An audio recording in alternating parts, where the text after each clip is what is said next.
Hi ನಮಸ್ತೆ ವೀಕ್ಷಕರೇ, welcome back to ವಿಘ್ನ ಕ್ರಿಯೇಷನ್. ಇವತ್ತಿನ ವೀಡಿಯೋದಲ್ಲಿ ನಾನು ಒಂದೇ ಸ್ಟೆಪ್ಪಲ್ಲಿ ಅಂದರೆ ಸಿಂಗಲ್ ಸ್ಟೆಪ್ಪಲ್ಲಿ ಬ್ರೈಡಲ್ ಡಿಸೈನ್ ಯಾವ ರೀತಿ ಹಾಕೋದು ಅಂತ ತೋರಿಸ್ತಾ ಇದ್ದೀನಿ. ತುಂಬ ಈಸಿಯಾದಂಥ ಡಿಸೈನು, ರಿಂಗ್ ಬೀಡ್ ಯೂಸ್ ಮಾಡಿಕೊಂಡು ಹಾಕ್ತಾ ಇರೋಂಥ ಡಿಸೈನು, ಬೇಸಿಕ್ ವರ್ಕ್, ಬಿಗಿನರ್ಸ್ ಕೂಡ ಟ್ರೈ ಮಾಡ್ಬೋದು.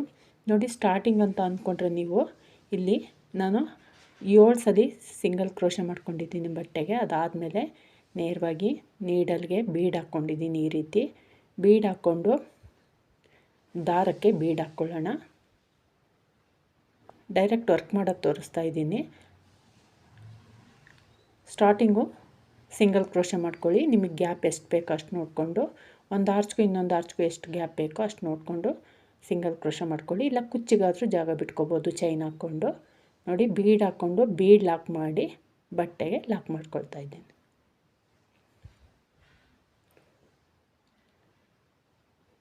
ಬಟ್ಟೆಗೆ ಲಾಕ್ ಮಾಡಿಕೊಂಡು 7 ಸಲ ಹಾಕ್ಕೊಂಡಿದ್ದೀನಿ ನಾನು ಗ್ಯಾಪ್ಗೋಸ್ಕರ ಸಿಂಗಲ್ ಕ್ರೋಶೆ. ನಿಮ್ಗೆ ಎಷ್ಟು ಗ್ಯಾಪ್ ಬೇಕೋ ಅಷ್ಟು ಹಾಕ್ಕೊಳ್ಳಿ. ನೋಡಿ, ಈ ರೀತಿ ಟರ್ನ್ ಮಾಡಿಕೊಂಡು ಬೀಡ್ನ ಮೇಲ್ಭಾಗಕ್ಕೆ ಸಿಂಗಲ್ ಕ್ರೋಶೆ ಮಾಡ್ಕೊಳ್ಳೋಣ. 1 2 3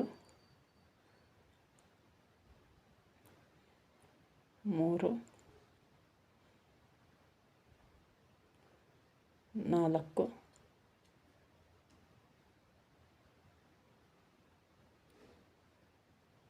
5. ನಿಮಗೆ ಅದು ಬೀಡ್ ಎಷ್ಟು ಹಿಡಿಯುತ್ತೋ ಅಷ್ಟು ಸಿಂಗಲ್ ಕ್ರೋಶೆ ಮಾಡ್ಕೊಳ್ಳಿ. ಒಟ್ಟು ಬೀಡ್ ಹಾಕ್ಕೊಂಡು ಲೆಫ್ಟ್ ಸೈಡ್ ಎಷ್ಟು ಬರುತ್ತೋ ರೈಟ್ ಸೈಡು ಅಷ್ಟೇ ಸಿಂಗಲ್ ಕ್ರೋಶೆ ಮಾಡ್ಕೊಳ್ಳಿ. ಬೀಡ್ ಹಾಕ್ಕೊಳ್ಳೋದಕ್ಕಿಂತ ಮುಂಚೆ ಎಷ್ಟು ಮಾಡ್ಕೊಂಡಿರ್ತೀರೋ ಬೀಡ್ ಆದಮೇಲೂ ಅಷ್ಟೇ ಸಿಂಗಲ್ ಕ್ರೋಶೆ ಮಾಡ್ಕೋಬೇಕು. ಈಗ ದಾರ ಮೇಲೆ ಮಾಡಿಕೊಂಡು ನಾನು ಒಂದು ಸಿಲ್ವರ್ ಕಲರ್ ಬೀಡ್ ಹಾಕ್ಕೊಳ್ತಾ ಇದ್ದೀನಿ. ಗೋಲ್ಡ್ ಕಲರ್ಗೆ ಸಿಲ್ವರ್ ಕಲರ್ ಮ್ಯಾಚ್ ಆದರೆ ಮ್ಯಾಚ್ ಮಾಡ್ಕೊಳ್ಳಿ. ನಾವು ಗೋಲ್ಡ್ ಕಲರ್ಗೆ ಗೋಲ್ಡ್ ಕಲರೇ ಬೀಡ್ ಹಾಕ್ಕೋಬೋದು. ನಾನು ಎರಡನ್ನೂ ಹಾಕಿ ತೋರಿಸ್ತಾ ಇದ್ದೀನಿ. ಇಲ್ಲಿ ಬೀಡ್ ಹಾಕ್ಕೊಂಡ್ಮೇಲೆ ಒಂದು ಸಿಂಗಲ್ ಕ್ರೋಶೆ ಮಾಡ್ಕೊಳ್ಳೋಣ. ಸಿಂಗಲ್ ಕ್ರೋಶೆ ಮಾಡ್ಕೊಂಡ್ಮೇಲೆ ಮತ್ತೆ ಸಿಂಗಲ್ ಕ್ರೋಶೆ ಕಂಟಿನ್ಯೂ ಮಾಡೋಣ ಅದೇ ಬೀಡ್ ಒಳಗಡೆ. ತುಂಬ ಈಸಿಯಾದಂತಹ ಡಿಸೈನು. ಯಾರು ಬೇಕಾದರೂ ಇದನ್ನು ಟ್ರೈ ಮಾಡ್ಬೋದು. ಕ್ರೋಶೆ ವರ್ಕ್ ಗೊತ್ತಿರೋರು ಯಾರು ಬೇಕಾದ್ರೂ ಇದನ್ನು ಟ್ರೈ ಮಾಡ್ಬೋದು. ಇವನ್ ಇದನ್ನು ಬ್ರೈಡಲ್ ಡಿಸೈನ್ ಆಗಿ ವರ್ಕ್ ಮಾಡ್ಬೋದು. ಇದಕ್ಕೆ ನೆಕ್ಸ್ಟು ಬೀಡನ್ನ ಕೆಳಭಾಗದಲ್ಲಿ ವರ್ಕ್ ಮಾಡ್ಬೇಕಾದ್ರೆ ಬೀಡ್ ಮತ್ತೆ ಸ್ಮಾಲ್ ಸೈಜ್ ಬೀಡ್ ಕೂಡ ಹಾಕಿ ವರ್ಕ್ ಮಾಡ್ಬೋದು. ಇನ್ನೂ ಗ್ರ್ಯಾಂಡ್ ಲುಕ್ ಕೊಡುತ್ತೆ.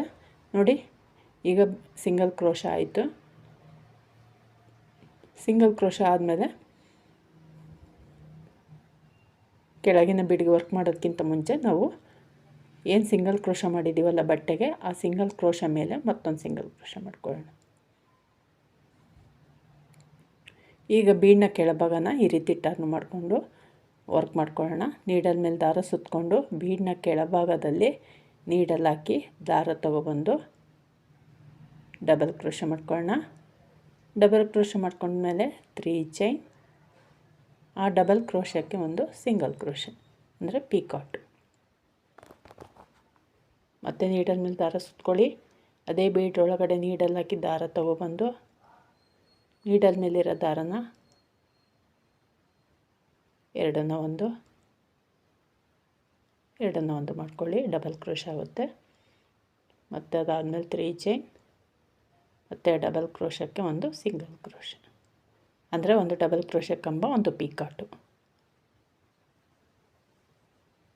ಮತ್ತು ಅದೇ ರೀತಿ ನೀಡಲ್ ಮೇಲೆ ಒಮ್ಮೆ ದಾರ ಸುತ್ತಕೊಂಡು ಬೀಡ್ ಒಳಗಡೆ ನೀಡಲ್ ಹಾಕಿ ದಾರನ ತೊಗೊಬಂದು ನೀಡಲ್ ಮೇಲಿರೋ ದಾರನ ಎರಡನ್ನ ಒಂದು ಮಾಡ್ಕೋಬೇಕು. ನಂತರ 3 ಚೈನ್, ಮತ್ತು ಅದೇ ಡಬಲ್ ಕ್ರೋಶೆ ಕಂಬಕ್ಕೆ ಒಂದು ಸಿಂಗಲ್ ಕ್ರೋಶೆ ಅಂದರೆ ಒಂದು ಪೀಕಾಟ್. ಇಷ್ಟೇ ನೋಡಿ, ತುಂಬ ಈಸಿಯಾದಂಥ ಡಿಸೈನು. ಬೀಡ್ ಎಷ್ಟು ಹಿಡಿಯುತ್ತೋ ಅಷ್ಟು ಡಬಲ್ ಕ್ರೋಶೆ ಕಂಬ ಮತ್ತು ಪೀಕಾಟ್ಸ್ ಮಾಡ್ಕೋಬೋದು. ನಾನಿಲ್ಲಿ 9 ಡಬಲ್ ಕ್ರೋಶೆ ಕಂಬ ಮತ್ತು 9 ಪೀಕಾಟ್ಸ್ ಮಾಡ್ಕೊಂಡಿದ್ದೀನಿ.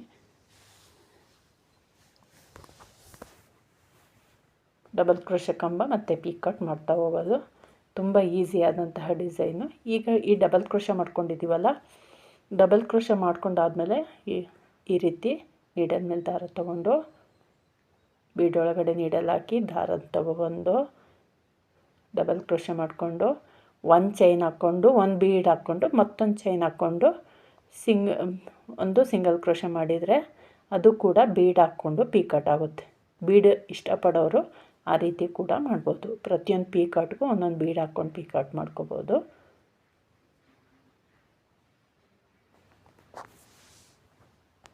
ಹೀಗೆ ಒಟ್ಟು 9 ಡಬಲ್ ಕ್ರೋಶೆ ಕಂಬಗಳು ಮತ್ತು 9 ಪೀಕಾಟ್ ಮಾಡ್ಕೋಬೋದು. ನಿಮಗೆ ಎಷ್ಟು ಅದು ಬೀಡ್ ಎಷ್ಟು ಹಿಡಿಯುತ್ತೋ ಅಷ್ಟೊಂದು ಮಾಡ್ಕೊಳ್ಳಿ. ಇಷ್ಟೇ ಮಾಡ್ಕೋಬೇಕು ಅಂತೇನಿಲ್ಲ. ನೋಡಿ ತುಂಬ ಈಸಿಯಾದಂತಹ ಡಿಸೈನ್ ಆಗಿರೋದ್ರಿಂದ ಇದಕ್ಕೆ ನಾನು ವಿತೌಟ್ ಕುಚ್ಚು ತೋರಿಸಿದ್ದೀನಿ. ವಿತ್ ಕುಚ್ಚು ಕೂಡ ಮಾಡ್ಕೋಬೋದು. ವಿತ್ ಕುಚ್ಚು ಅಂದರೆ ನೀವು ಒಂದು ಡಿಸೈನ್ ಮತ್ತು ಇನ್ನೊಂದು ಡಿಸೈನ್ನ ಮಧ್ಯೆ ಗ್ಯಾಪ್ ಬರುತ್ತಲ್ಲ, ಅಲ್ಲಿ ಚೈನ್ ಹಾಕ್ಕೊಂಡು ಕುಚ್ಚಿಗೆ ಜಾಗ ಬಿಟ್ಕೋಬೋದು. ಸೊ ನಾನಿಲ್ಲಿ ಕುಚ್ಚು ವಿತೌಟ್ ಕುಚ್ಚು ತೋರಿಸಿರೋದ್ರಿಂದ ಸಿಂಗಲ್ ಕ್ರೋಶೆ ಮಾಡ್ಕೊಂಡಿದ್ದೀನಿ. ಇದಕ್ಕೆ ನೀವು ಒಂದು 500 to 600 ಚಾರ್ಜ್ ಮಾಡ್ಬೋದು. ತುಂಬ ಈಸಿಯಾದಂತಹ ಡಿಸೈನು. ಸೊ ಹಂಗಾಗಿ ನೋಡಿ, ಬ್ರೈಡಲ್ ಡಿಸೈನು ಇಷ್ಟು ಕಡಿಮೆ ರೇಟಲ್ಲಿ ಮಾಡೋದು ತುಂಬ ಕಡಿಮೆ. ಸೊ ಹಂಗಾಗಿ ಇದು ಸಿಂಗಲ್ ಸ್ಟೆಪ್ ಡಿಸೈನ್ ಆಗಿರೋದ್ರಿಂದ ಒಂದು 500 to 600 ಚಾರ್ಜ್ ಮಾಡ್ಬೋದು. ಈ ರೀತಿ ಡಬಲ್ ಕ್ರೋಶೆ ಕಂಬ ಮತ್ತು ಪೀಕಾಟ್ ಆದಮೇಲೆ ಡಿಸೈನ್ ತುಂಬ ಚೆನ್ನಾಗಿ ಕಾಣುತ್ತೆ ನೋಡಿ. ತುಂಬ ಗ್ರ್ಯಾಂಡ್ ಲುಕ್ ಕೊಡುತ್ತೆ. ರೀತಿ ಡಿಸೈನ್ ಕಂಪ್ಲೀಟ್ ಆಯಿತು ಆದಮೇಲೆ ನೋಡಿ ಎಷ್ಟು ಚೆನ್ನಾಗಿ ಕಾಣ್ತಾ ಇದೆ design. Simple and elegant look ಕೊಡುತ್ತೆ. ಈಗ 9 ಪೀಕಾಟ್ ಮಾಡ್ಕೊಂಡಿದ್ದೀನಿ ನಾನು. ಈಗ ಇದನ್ನು ಬೀಡ್ ಹಾಕ್ಕೊಂಡ್ಮೇಲೆ ಸಿಂಗಲ್ ಕ್ರೋಶೆ ಮಾಡ್ಕೊಂಡಿದ್ದೀವಲ್ಲ, ಅದ್ರ ಪಕ್ಕದಲ್ಲೇ ತುಂಬ ನಿಯರೆಸ್ಟ್ ಮಾಡ್ಕೊಳ್ಳಿ, ತುಂಬ ದೂರ ಮಾಡ್ಕೋಬೇಡಿ. ಪಕ್ಕದಲ್ಲೇ ಒಂದು ಸಿಂಗಲ್ ಕ್ರೋಶೆ ಮಾಡ್ಕೊಳ್ಳಿ. ಒಂದು ಡಿಸೈನ್ ಕಂಪ್ಲೀಟ್ ಆಗುತ್ತೆ. ಈಗ ನಾವು ಹಿಂದೆ ಎಷ್ಟು ಮಾಡ್ಕೊಂಡಿದ್ದೀವೋ ಅಷ್ಟು ಸಿಂಗಲ್ ಕ್ರೋಶೆ ಮಾಡಿಕೊಂಡು ನೆಕ್ಸ್ಟ್ ಡಿಸೈನ್ನ ಕಂಟಿನ್ಯೂ ಮಾಡೋಣ. ಇದೇ ರೀತಿ ವರ್ಕ್ ಮಾಡ್ಕೊಂಡು ತೊಗೋಬೇಕು. ನಾನು ಇಲ್ಲಿ ಒಂದೇ ಡಿಸೈನ್ನ ನೀಟಾಗಿ ತೋರಿಸಿದ್ದೀನಿ ಅಂದ್ಕೊಂಡಿದ್ದೀನಿ. ನೀವು ಇದೇ ರೀತಿ ಕಂಟಿನ್ಯೂ ಮಾಡ್ಕೊಳ್ತಾ ಹೋಗಿ. ಈಗ ಹಾಕಿದ್ದೀವಲ್ಲ ಸಿಂಗಲ್ ಕ್ರೋಶೆ, ಅದನ್ನು ಸೇರಿಕೊಂಡು ನಾನು ಲಾಸ್ಟು ಆರ್ಚಿನ ಮಧ್ಯೆ 7 ಸಿಂಗಲ್ ಕ್ರೋಶೆ ಮಾಡ್ಕೊಂಡಿದ್ದೀನಿ. ನಿಮ್ಗೆ ಎಷ್ಟು ಗ್ಯಾಪ್ ಬೇಕೋ ಅಷ್ಟು ಮಾಡ್ಕೊಳ್ಳಿ. ಬೇಡ ಅಂದರೆ ಕುಚ್ಚು ಹಾಕಲಿಕ್ಕೆ ಚೈನ್ ಹಾಕ್ಕೊಂಡು ಗ್ಯಾಪ್ ಬಿಟ್ಕೋಬೋದು.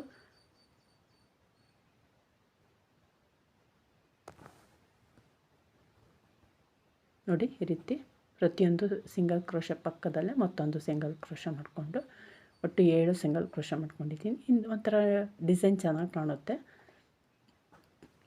ಸಿಂಗಲ್ ಸ್ಟೆಪ್ ಡಿಸೈನ್ ಆಗಿರೋದ್ರಿಂದ ಬೇಗ ಹಾಕ್ಕೊಂಡು ಹೋಗ್ಬೋದು.